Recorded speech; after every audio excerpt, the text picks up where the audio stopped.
मेरे ग्रंथ वाला खत्म हुआ, गायब नहीं हुआ।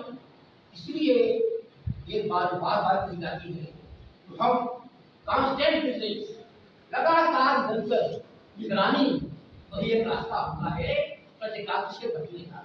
और प्रतिकारकारी शक्तियाँ हर समाज में ज्यादा मजबूत होती हैं। पुराने सामंत लोग, जमींदार लोग, चर्च के लोग, मौलवी पंडित लोग, ये तमाम लोग मिलकर साजिश करते रहते हैं। हर क्रांति की धार कोशिश करते हैं, कोई भी क्रांति को बर्दाश्त नहीं करता है। ऐसी स्थिति में सावधान रहना पड़ता है उन तमाम लोगों से जिन लोगों के विशेषाधिकार छिन जाते हैं किसी भी सामाजिक परिवर्तन के दौरान। इसलिए जो पुराना जमींदार वर्ग है, तालुकदार वर्ग है, जो चर्च के लोग हैं, जो पंडित तमाम लोग हैं, तमाम आचार्य वगैरह टहल रहे हैं, तमाम वो लोग हैं जो लोकतंत्र को बर्दाश्त नहीं कर पा रहे हैं। लोकतंत्र ने बराबरी की बात की थी और बराबरी बर्दाश्त होती है उन लोगों से जिन्होंने विशेषाधिकार हमेशा इस्तेमाल किए। ऐसी स्थिति में ये किताब हमें ये समझने कि अतीत में किस तरह से तमाम उस दौर के किसानों ने, उस दौर के तमाम लोगों ने कैसे बड़ा सपना देखा परिवर्तन का, उस सपने को लागू करने की कोशिश की। उस दिशा में एक बड़ा कदम था 1870 की ब्रिटिश कम्युनिस्ट पार्टी। अगर कटियार साहब मैं साथ साथ होता क्या आपकी किताब में ये चीज मेरे पढ़ने नहीं पड़ी कि कहाँ तो ब्रिटिश के कानून की बात हुई, कहाँ गैर लैंग्वेज गैर लैंग्वेज बड़ा नाम है, गैर लैंग्वेज का काम बड़ा काम है। राष्ट्र के बारे में, जाति के बारे में बड़ा काम है। उन्होंने महाराष्ट्र में रहकर अमेरिकी महिला समाजशास्त्री जहाँ रहती है, भारतीय से शादी करती है और जिंदगी बिता देती है यहाँ के किसानों के लिए और यहाँ के दलितों के लिए संघर्ष करती है। मगर आपने जहाँ जोड़ा है ये लैंग्वेज को अपनी किताब में, वो मुझे उस मेरी कानून से नहीं जुड़ता हुआ दिखाई नहीं पड़ा है। मैं साफ कहना चाहता हूँ अगर था अकेले उसकी बात ही नहीं। उस वक्त में ऐसी तमाम महिलाएं तमाम कुछ बात कर रहे थे परिवर्तन की होना चाहिए था, पर नहीं हुआ। और सबसे बड़ी उसके बाद का वोट आप करिए तो आखिर में आपने तो दर्शन दिया है गरीबी को दूर करने का। अब होता क्या है जब आप चीजों के प्रत्यक्षदर्शी होते हैं तो समस्या हम तकलीफ ने क्या कहा, हमने देखा नहीं उनको, तो लिखा है पढ़ा।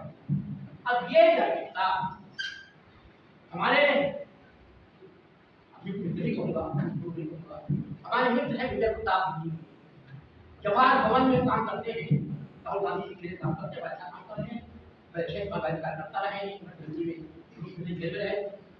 और हमारे दोस्त थे मतलब हो गए राजीव का और उनके साथ ही पूरी टीम नहीं है।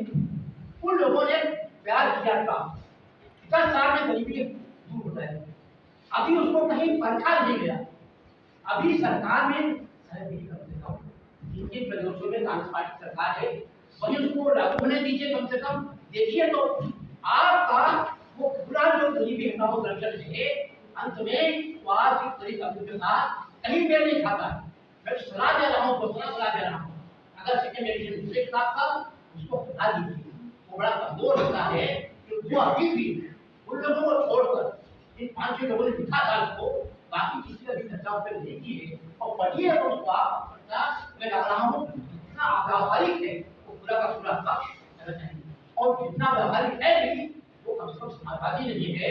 वो निश्चित तौर पर वही सपना है जो इंसान के पढ़े लिखे सपना हो सकता है। एक अच्छा समाज बनना चाहिए, ऐसा क्यों ना कोई तर्क नहीं है, कोई इसका होना चाहिए, कार्यकारण संबंध नहीं है, कोई इसका लॉजिक नहीं है।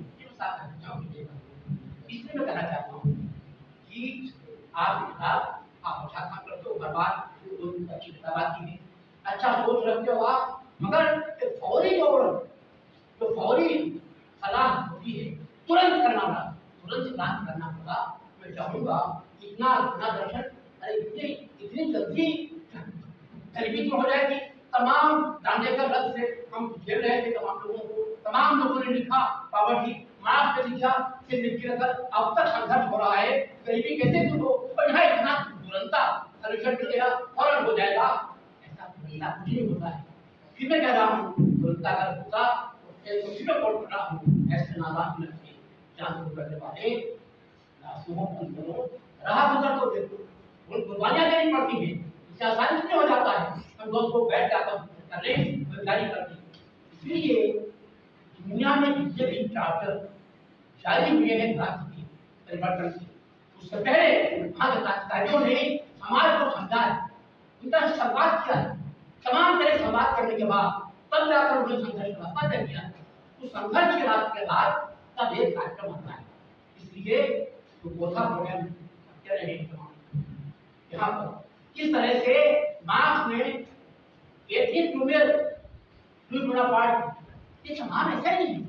सीट वाले मार्क्स दिख रहे हैं ना, बड़ा आसान होगा 5 लोग बैठ यहाँ पे जारी करते मैं फिर सलाह दूंगा मेरे दोस्त यहाँ कृपया बचिए उन सरलीकरणों से। देश इतना कॉम्प्लेक्स है, जटिल है, इतनी समस्याएं यहाँ पर हैं, इतनी हालात की बनी हुई है यहाँ पर समाज में। अगर उसमें सपना देखना है बदलाव का तो पहले हमें बराबरी क्या बराबरी के जितने भी मुकाम हैं तो यहाँ पर मैं कहता हूँ ऊर्जा की बात भी स्त्री की पुरुष की बराबरी, रंग की क्या बराबरी, काला रंग ना अभिशाप है और लोग शादी करवाने हमारे गांव में हमारे बच्चों में तो इतनी लड़कियां रंग की वजह शादी कर पाती हैं। जो समाज पूरा रंग क्या था गैर बराबरी मानता, किस समाज में हर तरह की बराबरी अभी भी आप देखते हैं लोग किस तरह के कपड़े पहने हुए हैं, किस तरह से निकाल रहे हैं, पूरे दान से निकाल कर खाया जा रहा है घरों में। हाँ बात करें आपको तो इसलिए थोड़ा सा ज्यादा मदद करनी पड़ेगी।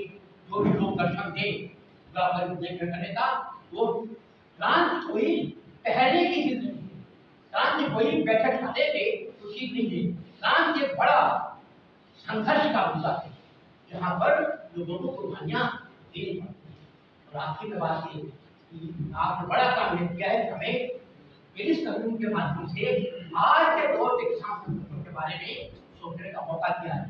और किसानों ने फिर जो कमी 1871 में थी वही कमी आज भी है। किसानों ने 700 किसान मर गए मगर ये तो किसके हाथ में है? क्या राकेश कहते बारे पास में बड़ा सपना इतना दिखा? क्या उसमें लैंडलेस लेबर जो खरीद होते हैं क्या उसमें भागीदारी नहीं है? दलितों की तो बात नहीं है। इसलिए हमारा फर्ज बनता है हम जिस भी क्रांतिकारी कदम के साथ आगे बढ़ें उनसे कहें हम चाहते हैं कि आप उन शक्तियों को अपने साथ लें जो क्रांतिकारी शक्तियां हैं। आप आज जैसे का तैसा जवाब दे रहे हैं हम आपको साथ करने वाले नहीं हैं। इसलिए जिस आंदोलन में औरतों की भागीदारी न हो, दलितों की भागीदारी न हो, ओबीसी की भागीदारी न हो तो कितना बड़ा सपना क्यों है इन शब्दों के साथ कि आप बात देता हूँ तो आलोचना की है उसके लिए मैं क्षमा नहीं मांग रहा हूँ, उसके लिए कहता हूँ इस पर आप गौर कीजिएगा। और सबसे बड़ी बात यह है कि आपने हमें बड़ा सपना दिखाया है 1877 की यात्रा इन शब्दों के साथ बहुत बहुत बहुत शुक्रिया कॉन्ग्रेचुलेशन। आपने काली नहीं किया अगर ऐसा लग रहा है अब कार्यक्रम की अध्यक्षता कर रही मिश्रा जी हमारे